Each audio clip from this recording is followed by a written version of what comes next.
Hey everybody and welcome back to a new video. Yeah, I know. The Fujifilm X100V has been on the market for what?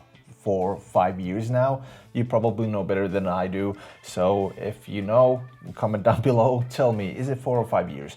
But yeah, it has been on the market for a long time, and even the X100VI is now on the market. So some of you might be thinking that this video is coming a little bit late, but hey, it's my 6-month experience. Now I know I've been making a lot of X100V videos lately, but I promise you this is gonna be the last time for a while because I'm gonna go back to using my X-H2S and my X-H2 and just get back to rolling with those because I need to remember how they work. I got some gigs coming up, so there's that. Now just quickly some basics. If you are a person who is thinking about buying the X100V and you know nothing about it, just some basic details. You can skip this part if you already know these. So the X100V is a compact point and shoot camera that almost fits your pockets. And why do I say almost? Because it fits my jacket pocket, it fits my hoodie pocket, but it does not fit my jeans.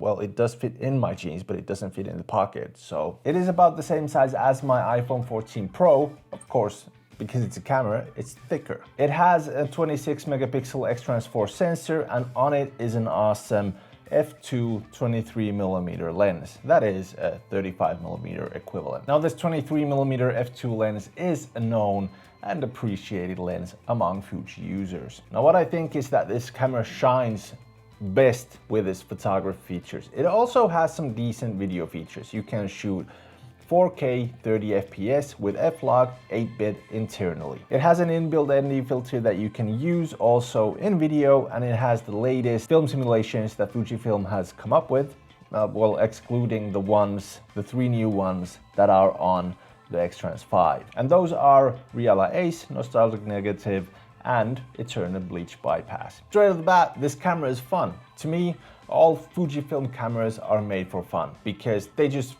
feel nice to use, and it's always nice to see the results. I also use my bigger cameras like the X-H2S and the X-H2 in professional settings, and it's just, like I said, always fun to see the result. If I'm thankful for something that Fujifilm has given me, that is being more confident about my photography. Now the X100V is a camera that I haven't used in professional work, excluding the gig that I did a few weeks ago where I shot portraits of a band. I did a video about it, go check that out. But would I use it in a professional setting? Well, as a third camera. I got 2 main cameras, and the X100V would be a great third camera just to take quick snaps. Now the X100VI was released. To answer the question, am I gonna get one? No, not at the moment, and mostly because I can't afford it, but mainly because the X100V, the 5, has an X-Trans4. I got the bigger cameras, the X-H2S and the X-H2. Those has an X-Trans5 already, and I don't really need a camera right now that has an X-Trans5, even though the bigger cameras aren't so compact and point to shoot, but they're still X-Trans5. Now, once you've used both sensors, you start to see the differences, what kind of images these sensors produce. And I gotta tell you, I am really in love with the X-Trans4. Now, the positive side of the X-Trans5 is that it is a 40 megapixel sensor, so you can crop in indefinitely if you want to, if that's something you want to do. But with the X-Trans4, there's just something else. The image, the colors, everything, it's just something else. And it has a load of film simulations that are not on the X-Trans5, at least not yet. Now, of course, that the X100VI is out, I think that people are probably gonna come up with even more film simulations to use with the X-Trans5. Now, there is no rule about using X-Trans4 simulations on X-Trans5. After I tried that for a while, I started seeing that the pictures didn't come out as I really wanted them to, and they look different on the X-Trans4, better on the X-Trans4. Now, using film simulations and talking about colors, I've always said that it's an art, and the art you see is in the viewer's eyes. I don't know if that makes any sense, but my eyes tell me this, your eyes might tell you something totally different. Now, talking about the video features, because I also do video. not just photography. The video features are a little bit janky. It only has 8-bit. For somebody who does professional work, that might mean something like a lot. But for an enthusiast or a hobbyist, the 8-bit doesn't matter that much. For example, for me, it doesn't matter that much. I can make do with the 8-bit. Of course, you lose a little bit of details in the highlights, but it's a different look. Now you can do 4K 30 and you got F-Log, so you got the, you know, color grading options, and 4K 30 is enough for me to make a video. And if you want slow-mo, you got Full HD with a higher FPS. I can't remember right now if it was 120 or something like that, so you can actually slow the video down. Now the thing is that I have not used this as a main video camera at all. If something, I usually take some filler footage for my videos with this camera when I just happen to have it in hand. So it's great for that. But of course, the downside compared to the X100VI is that this doesn't have any IBIS, so there's usually a lot of jitters and micro jitters and stuff like that. So that is a little bit of a downside, but not that much of a big deal to me that I couldn't handle it. I just do YouTube videos for now.